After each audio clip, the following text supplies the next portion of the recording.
സിനിമോസഫിയിലേക്ക് സ്വാഗതം. ഈ അടുത്ത് കണ്ട മികച്ച സിനിമയാണ് കിഷ്കിന്ധാകാന്ഡം. എഴുത്ത്, സംവിധാനം, ശബ്ദമിശ്രണം, എഡിറ്റിംഗ്, പെർഫോമൻസ് തുടങ്ങി എല്ലാ മേഖലയിലും തിളങ്ങി നിൽക്കുന്ന സിനിമ. ഇത്രയും മികച്ച ഒരു സിനിമ മലയാളത്തിലെന്നല്ല ഒരു ഭാഷയിലും ഈ അടുത്തൊന്നും കണ്ടിട്ടില്ല. എന്നെ സംബന്ധിച്ചിടത്തോളം സിനിമ കണ്ടിറങ്ങിയാലും വീണ്ടും മനസ്സിലോടുന്നത് ഏത് സിനിമയാണോ അതാണ് മികച്ച സിനിമ.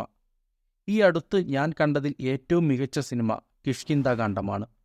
ആ സിനിമയുടെ ഫിലോസഫിക്കൽ വിശകലനമാണ് ഈ വീഡിയോ കൊണ്ട് ഉദ്ദേശിക്കുന്നത്. സ്പോയിലേഴ്സ് ഉണ്ടാകും. തീർച്ചയായും സിനിമ കണ്ടവർ മാത്രം തുടർന്നു കാണുക.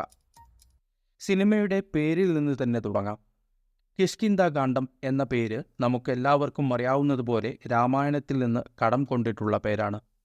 ബാലി, സുഗ്രീവൻ എന്നീ വാനര രാജാക്കന്മാരുടെ രാജ്യമായ കിഷ്കിന്ധയിൽ നടക്കുന്ന സംഭവങ്ങൾ വിവരിക്കുന്ന ഭാഗത്തെയാണ് രാമായണത്തിൽ കിഷ്കിന്ധാകാന്ഡമെന്ന് വിശേഷിപ്പിക്കുന്നത്.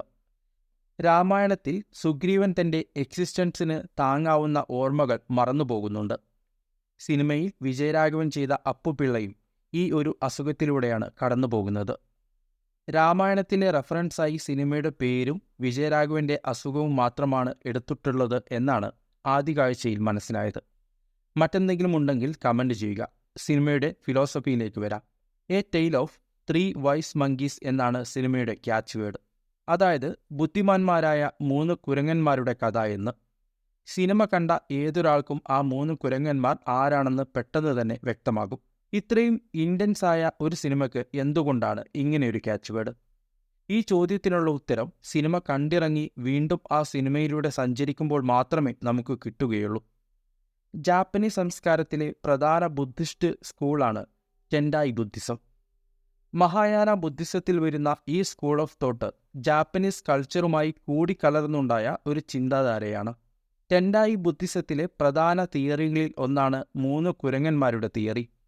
നമ്മൾ പലപ്പോഴും കണ്ടിട്ടുള്ള ഒരു ചിത്രമായിരിക്കും കണ്ണും കാതും വായും കൈകൊണ്ട് മൂടി നിൽക്കുന്ന 3 കുരങ്ങന്മാരുടെ ചിത്രങ്ങൾ.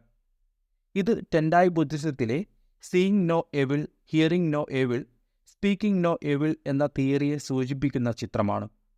ആദ്യ കുരങ്ങൻ കണ്ണുപൊത്തിയും, രണ്ടാമത്തെ കുരങ്ങൻ കാതുപൊത്തിയും, മൂന്നാമത്തെ കുരങ്ങൻ വാ പൊത്തിയുമാണ് നിൽക്കുന്നത്. ഇത് തെറ്റ് കാണരുത്, തെറ്റ് കേൾക്കരുത്, തെറ്റ് പറയരുത് എന്ന ബുദ്ധിസ്റ്റ് തിയറിയെ സൂചിപ്പിക്കുന്നു.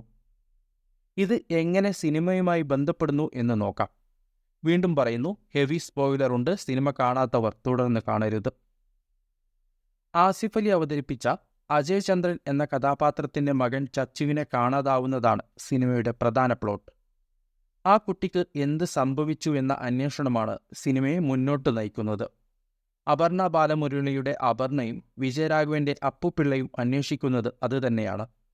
എന്നാൽ തുടക്കത്തിൽ അപ്പുപിള്ള എന്ന കഥാപാത്രത്തെ ചുറ്റിപ്പറ്റി മിസ്റ്ററി ക്രിയേറ്റ് ചെയ്യുന്നതുകൊണ്ടും അത് തുടർന്ന് പോകുന്നതുകൊണ്ടും അപർണയാണ് ആ അന്വേഷണം നമുക്ക് മുൻപിൽ മുന്നോട്ട് കൊണ്ടുപോകുന്നത്.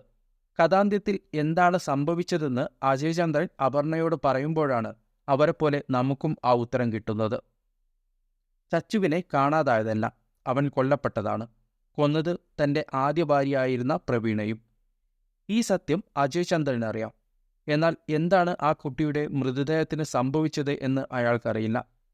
അവൻ അത് ആരോടും പറയുന്നുമില്ല. Speak no evil. കുട്ടി കൊല്ലപ്പെട്ടതാണെന്ന് അപ്പുപിള്ളക്ക് ഓർമ്മ വരുന്ന ഓരോ കാണ്ഡങ്ങളിലും അയാൾ തിരിച്ചറിയുന്നു. അയാൾ ആ തെളിവുകൾ കത്തിച്ചു കളയുന്നു. എന്നാൽ വീണ്ടും വീണ്ടും അത് മറന്ന് അയാൾ അന്വേഷണത്തിനിറങ്ങുന്നു. അതായത് practically seeing no evil. Aparna എല്ലാം അന്വേഷിച്ചറിഞ്ഞിട്ടും ഒന്നും അറിയാത്ത പോലെ ചച്ചുവിനെ തേടി അജയ് ചന്ദ്രനോടൊപ്പം തീവണ്ടി കയറുന്നു. Hearing no evil. അങ്ങനെയാണ് ഈ സിനിമ ബുദ്ധിമാന്മാരായ 3 കുരങ്ങന്മാരുടെ കഥയാകുന്നത്. ഈ ഒരു ലെയർ മാത്രമല്ല ഈ സിനിമയ്ക്കുള്ളത് എന്നതാണ് ഈ സിനിമയെ ഏറ്റവും മികച്ചതാക്കുന്നത്. ഐഡൻറ്റിറ്റി, എത്തിക്സ്, പാസ്റ്റ്, അങ്ങനെ ഒരുപാട് കാര്യങ്ങൾ ഈ സിനിമ അനാവരണം ചെയ്യുന്നുണ്ട്. ഒറ്റ കാഴ്ചയിൽ മനസ്സിലായ കാര്യങ്ങളാണ് ഈ വീഡിയോയിലൂടെ പറഞ്ഞത്. സിനിമ OTT ഇറങ്ങുമ്പോൾ വിശദമായൊരു വീഡിയോ ചെയ്യാം. ഇത്രയും നേരം ഈ വീഡിയോ നിങ്ങൾ കണ്ടിട്ടുണ്ടെങ്കിൽ തീർച്ചയായും ചാനൽ സബ്സ്ക്രൈബ് ചെയ്യുന്ന കാര്യം പരിഗണിക്കുക. ചാനലിലെ ഈ രീതിയിലുള്ള മറ്റു വീഡിയോസും കണ്ടു നോക്കുക. നന്ദി.